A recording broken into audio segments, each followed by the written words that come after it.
Hello and welcome to our last and final day, Incandescent Joy Challenge, day 5. And I'm really excited that you made it to day 5 because each of the days have been building up on each other. And so today we are going to talk really about joy and movement. In the last 4 days, I have spoken several times about this, but I want to recap. Every emotion, okay? Some clever memes even put emotion as energy in motion, like E dash motion, energy in motion. And I think that's a very clever and cool way of looking at it because every emotion brings with it energy. And it is possible for us to harness this energy and then use it to act on the information that the emotion brings us. So we also spoke about this on day 2 and I think again on day 4, how emotions bring us a message, right? If you're feeling disappointed, it is telling you something. In the context of the situation in which you are feeling disappointed, it is telling you how you wanted to be treated or how you expected to be treated, how you would like to be treated or you weren't treated or what you wanted to happen. It can point you towards your desire, right? Your wish. It can point you towards your needs. So every single emotion does this, and joy is no exception, right? But the reason why joy is so potent is because I think that it is an untapped emotion in our times. We don't often do things which are joyful. I think if you talk about joy, most people would associate joy with a child and not with an adult. You don't really see a lot of joyful adults around. I don't know. I can't recall anyone else other than myself that I know who would describe themselves as a joyful person. So I feel like joy is this underrated emotion that we've been leaving on the table when we could be harnessing the energy that it brings and the message that it gives. Because if something makes you feel joyful, well, isn't that a clear indicator that that is something that you should strive to turn towards more, strive to have more of in your life? Look at the flowers. Okay, so let me tell you the story about this adenium. We lived in this particular building, in this flat where I had plants on my balcony, and I didn't get it was a south facing house, so it didn't get a lot of sunshine, and it was inset. There were like two other wings which were in front of it, so it was inset, and it didn't get a lot of sun except like in the winter months it used to get a little bit of the sunshine. And so I had this adenium plant which grew taller and taller and taller, but never bloomed. Like I didn't even know adeniums bloomed at that point of time. And then I started seeing all of these ads about adeniums on Facebook. Some nursery was running ads, and they had these massively blooming, blossoming adeniums, and I was just like, maybe I got a dud plant. Like, I'm not the most prolific gardener. Like, I love plants on my balcony, but I'm not the very prolific gardener.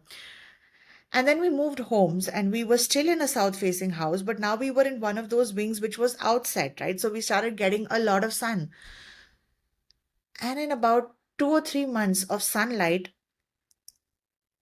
the adenium plant, the one which was like growing tall like a stalk like this, it started poking out through the balcony railings towards the sun. And I didn't even notice it because it had pushed its kind of head of the plant out of the balcony railings. And I only noticed it when I was looking from another window, and I was like, oh my god, there are the most gorgeous flowers in bloom on my plant. And that adenium just had to get a taste of sunlight to know in which direction to move. So now that plant is kind of permanently tilted in that direction, even though I've shifted it to a position where it gets more overall sunlight. But it showed me how even plants, right? Sunflowers are obvious examples, but they turn towards the sun. But it's an obvious example because it's so rare. But here is a plant which got like a taste of sunshine and started moving towards it.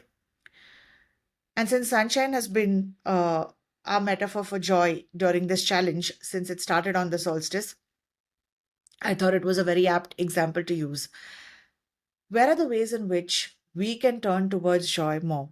Okay, and this doesn't have to be something great. It doesn't have to be overhauling your whole life. It doesn't have to be massive, but it will be life changing even if you allow in joy in these little snippets and micro moments, which is what we were talking about in day 1.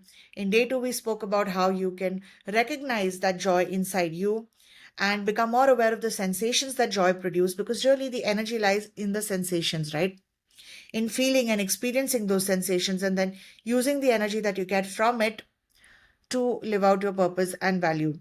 And then in day 3, we spoke about holding a container, like our body is a container for that joy, not to let it be just a fleeting moment that passes away, but to steadily keep turning towards it, right? It took my plan 3 months of turning towards joy to burst into blossom.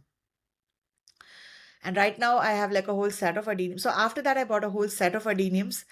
Adeniums gave me joy. So that the adenium plant chased its joy, which is sunshine, and gave me joy. And then I bought a lot of adeniums. And yesterday, my adeniums, this week, they've all bloomed together. And I have these gorgeous flowering plants on my balcony now. Well, all because one little brave plant decided to turn its face towards the sun and seek out more of joy. Okay. So this may seem whimsical, but I love these examples of kind of interaction between us and the natural world. Too often and too long, we have been thinking of ourselves as separate from the earth, from the plants, from animals, as if human beings were set up and above. But we don't always take responsibility or stewardship for the earth. And one way to start doing it is not from, for me, it cannot be from this place of seriousness and, doom and gloom and climate change and like, let's change everything and let's like become completely sustainable today itself. It starts from these interactions with something as small as a plant in my balcony. And so, this is actually a very good example of how joy can move us to do more of what is good in the world. And I will tell you, since we spoke about sustainability, there was this one time when I went on this guilt trip. It was also provoked by some other internal reflection that I was doing. But largely, I allowed it to run on this guilt that I had about wastage in my kitchen. And so I started composting. But because I didn't have like a strong enough why or sufficient to peg it on or sufficient to joy to fuel it by, I started getting overwhelmed 8 or 9 months down the line with buckets and buckets of compost that hadn't fully composted in a house that did not have so much space for it. Uh, and eventually we have a really lovely garden and park, and so I was able to give it away. It wasn't all a complete waste, but it showed me the importance of having a steady source, a destination, yes, like a why that is really meaningful, but also joy as the fuel for it, and not duty or responsibility. Now sometimes duty or responsibility can be a very important kind of fuel to kind of get you to do things which are important, and if that's you, that's great. But I have found for me, turning towards joy is a much more potent way to get me to do things. If I find myself in relationship with my local nature, it is that much easier. If I see them as if I see nature as life that is alive all around me, that is nourishing me, it makes me more inclined to take care of it. Not like in a selfish way, but in a reciprocity kind of way. You give me so much joy, and I will take care of you, rather than, oh, I'm a human and humans have ruined the world and now it's humans' responsibility to kind of fix the world. So activism can get very serious, very heavy, and I feel like it can pull us down if we focus only on duty and responsibility. And the same is true even about something that you're truly passionate about, whether it's parenting or your profession or a business or a hobby, right? If you get really serious and uptight and stuck up about it, we can get stuck in that mode. And there is nothing wrong. Yesterday and even the day before, I spoke about being emotionally facile. So there's nothing wrong in taking what you're doing seriously. This isn't about making things that are important to us frivolous. No, not at all. It is about recognizing that if something is seriously important, uh, we also need to bring joy into the equation. And so the way we use the energy of joy is to become more and more aware of the internal sensations that it produces, and to do the things that bring us joy. So day one really focused on noticing moments of joy: sunlight filtering in, a hot cup of coffee, chirping of birds, children playing in the park, your child hugging you, right? Like, so these are more things that are happening, and you are kind of looking at them with new eyes and a new perspective. But if we want joy to energize our lives, then we need to find things to do, okay? Activities, action, which make us feel joyful, and find ways to do more of that. At some point in this challenge, I have said human beings are a thinking animal, right? I say this very often because when you come into mindfulness spaces, there is a tendency to act as if the mind is less than, we've been relying so much on the mind, and now, the mind is the one which creates a lot of problems because it makes us ruminate about the past and worry about the future. And that is true. It's true that we become very heady and that we need to get more into our body. And of course, the body is where you experience joy and pleasure and all of these lovely emotions in addition to the difficult ones. Joy can come through our five senses, which is what we saw in day one. But it's all really about being more holistic, more whole, more integrated as people, right? As human beings. We have our head and we're meant to use it. We're meant to use our brain. We're meant to think. We're meant to be logical and rational. And we're meant to exercise the skills of critical reasoning. Logic and critical reasoning are topics I love because they are what I leaned on for the first 30, 35 years of my life. Without them, my life would be even more miserable than it was. But they help me to make sense of the world. And they are very essential in today's day and age with scamming and fake videos and fake news and AI generated videos and technology which can hoodwink us into thinking that things are not what they are, and all of these perceptual distortions. It's even more important that we rely on critical reasoning, logic, and thinking skills. But if we go too head heavy, we are going to topple. Okay, we need the body to ground us as well. And so this is part of my why for this challenge, to help us to come more into our body through the medium of mindfulness and the medium of joy. So the point that I was making is that as human beings, we need to be facile. Our nervous system should be able to move like a finely tuned piano from ventral vagal to fight or flight to dorsal vagal when it needs to, which is the state of rest and collapse. Our emotions need to be able to move through us, and we need to be able to move through and process our emotions. And as human beings, we need to be able to use our intellectual faculty, our emotional faculty, our heart, our spirit. Even if you're not spiritual, you know that there is something about you that makes you unique. You want to call it personality, you can do that. But I prefer to think of it as your spirit or your essence or your soul. And so you have, you want to tap into that aspect as well. And human beings are also doing creatures, right? We have hands, we do things, we make things. That gives us a sense of meaning in our life. It gives us a sense of joy. And if you are a woman, and especially if you're a woman in India or in South Asian cultures, or perhaps even African cultures, maybe even in the West, like, I really don't know, I can speak for Indian culture. Making things with your hands is pretty much part and parcel of your life. Indian women are cooking 3 meals a day in most Indian households with their hands. They're doing something, right? So this is not to say that that always gives them joy, but a lot of women peg the meaning of their life on this.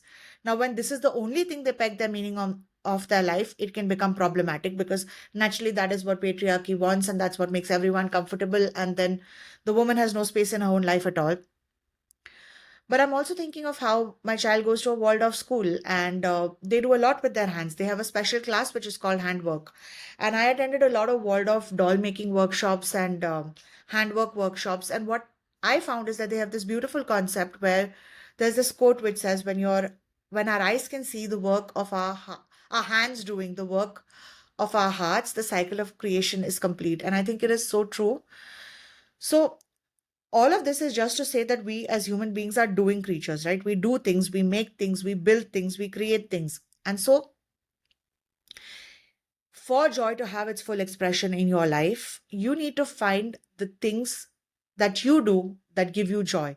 Not just things that you notice, not just things that you observe, but things that you do. And now, that can be a wide array of things, right? It can be a wide array of things. I have worked with my hands my whole life. I'm a surgeon by professional training, right?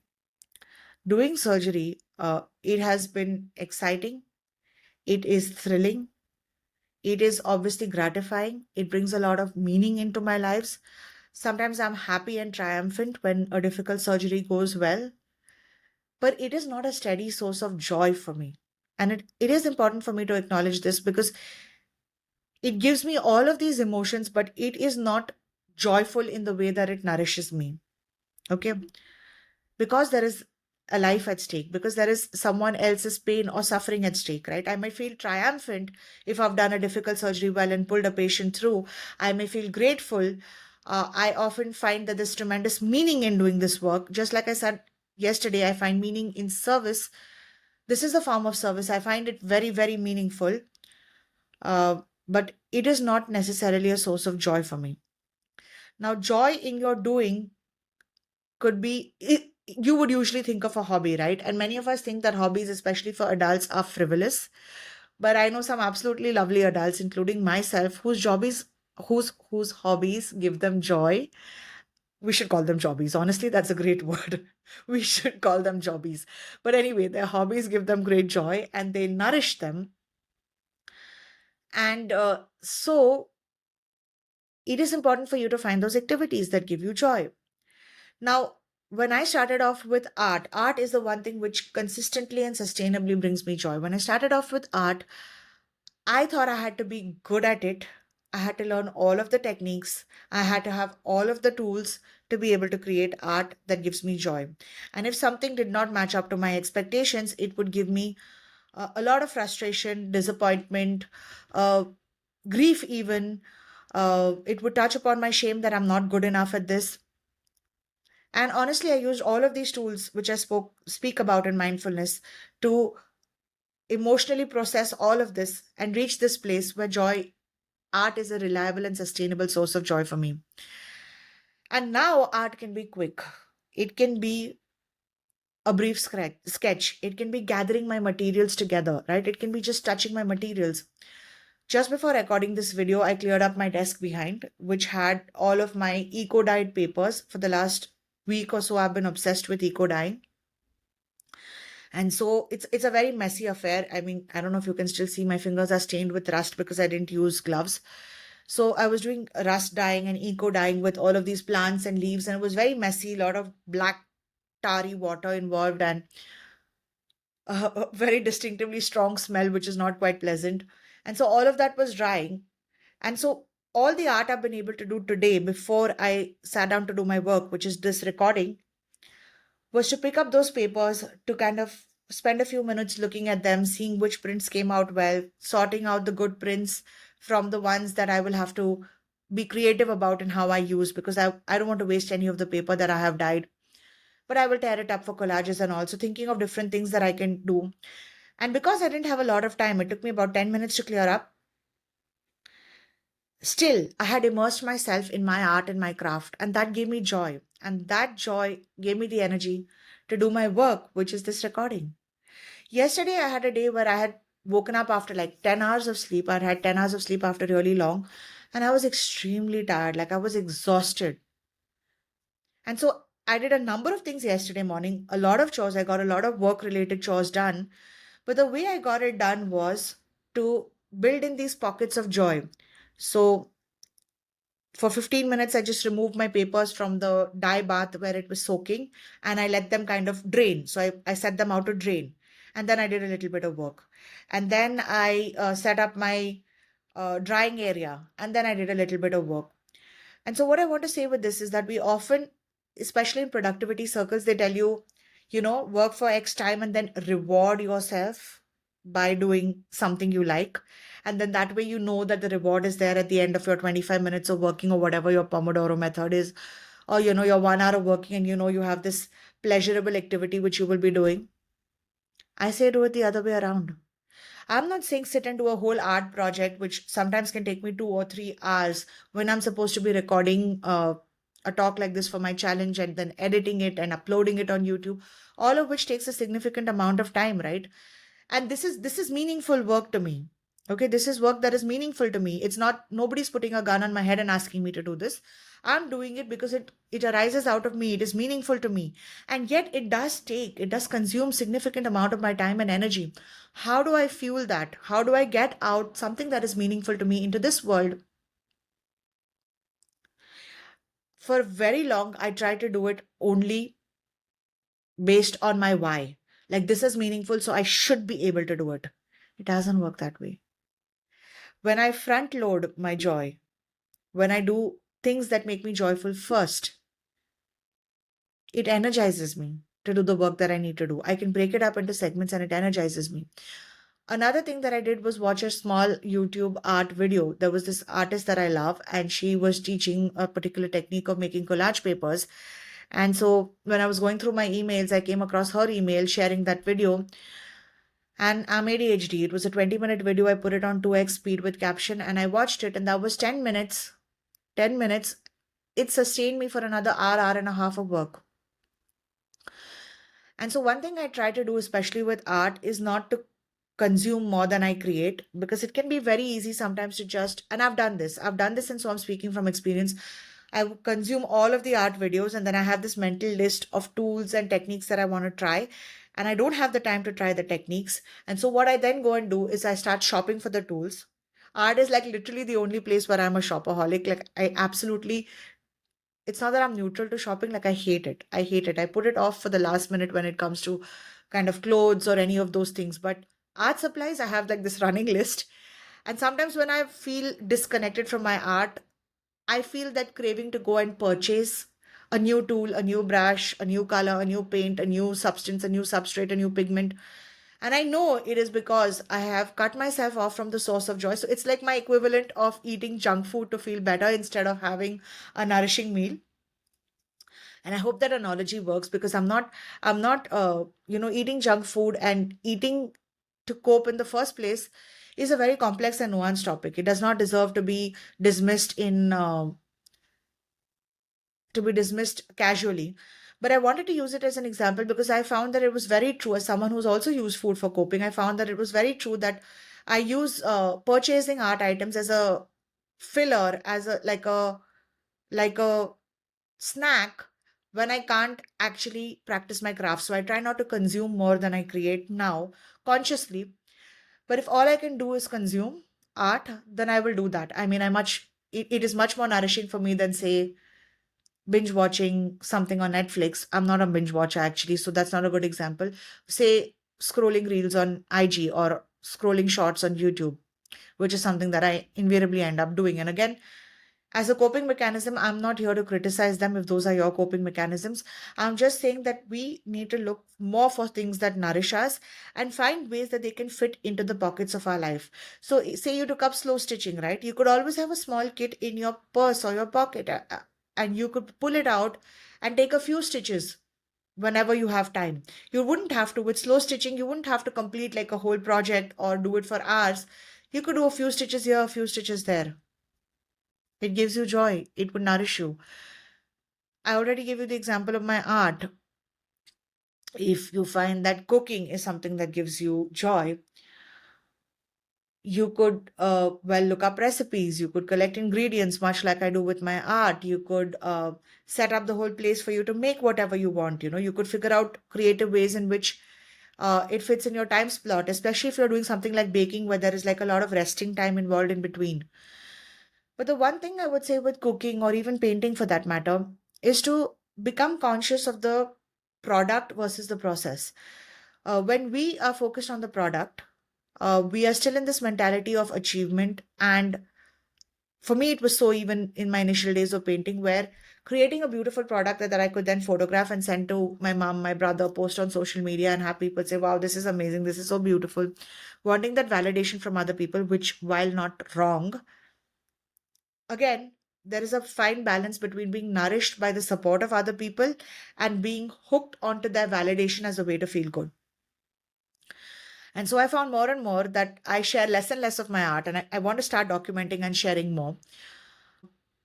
Simply because I think that people deserve to see more of other people's expressions of joy rather than the crap that we're subjected to on social media. So I feel like it's up to us to share more of what we love so that we see more of what we love. But when I found part of my unhooking from other people's validation process was to share less of it and to find my own joy and own delight in the creation of it, even if the end result wasn't necessarily as beautiful as I wanted it to be or what I expected it to be. So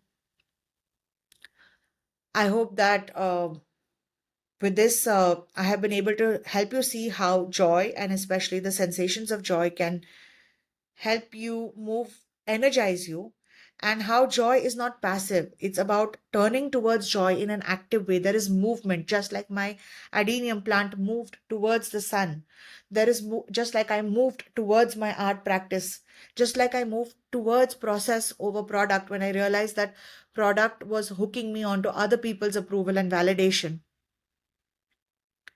Finding those things that give you joy, creating a beautiful journal, um, which only you see, creating, like I said, slow stitching projects. And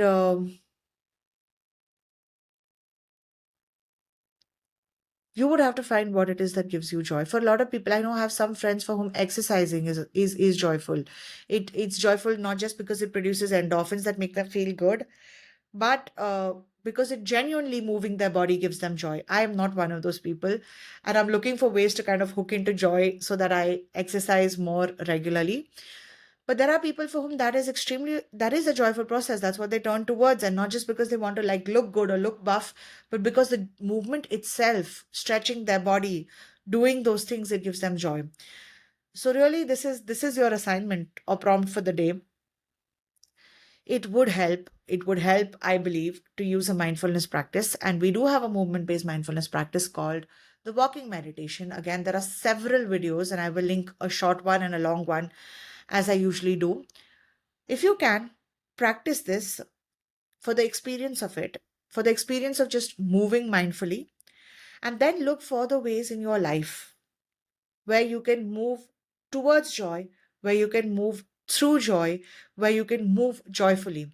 And that reminds me of one more thing I wanted to say is another way that you can incorporate joy into your life is with those micro movements that we spoke about in day one, and kind of concretely concretize the topic in day three as glimmers. Deb Dana, who came up with the concept of glimmers, gives a lot of examples of taking walks in nature, right? So again, that is movement. So take going for a 15-minute walk in nature can be a form of actively turning towards joy. And if you can't go out for a walk, then walking to your balcony or to your window sill and standing there and looking out for nature-based things that bring you joy, a bird, a bird's nest, a butterfly, a flower you didn't notice, a particular shade of green of a tree, the way the color of the leaves are turning with the season, whatsoever it might be, right? That can also be a small form of turning towards joy. And the more you turn towards joy in that way, the more you will find that you make the time to go for that walk. It requires a little bit of conscious intention setting, but really look for these small ways, small things that you can do which bring you joy, movements that are joyful for you, even as you go about your activities of daily life. Like, you know how good a stretch feels when you've been hunched over your laptop for a really good time, for a long period of time? That stretch can be your pathway to joy, right? And to more joyful stretching, or maybe a yoga class or a Pilates class. What I'm saying is look for these little things in the day which give you joy, which are movement based, and try and turn towards them more and more and incorporate them more in your life. And as far as making things with your hands is concerned, that will always be my love. Clay modeling, pottery, slow stitching. Because doing things with our hands is something really incredibly grounding about it. You're creating something, you're seeing it, it's tangible, it's happening before you. That in itself is extremely powerful. So I hope this has been helpful to you. And I would love to know what you think about it. I would love any engagement on the channel, subscribes, shares, likes, obviously comments. And there is the feedback form for anonymous comments. I've gotten a few, and thank you so much for writing in, because it is very encouraging to see how these concepts land for other people than me. So thank you. I hope you've enjoyed this challenge. It is here to revisit for the foreseeable future. It is free, so please feel free to share it with your friends.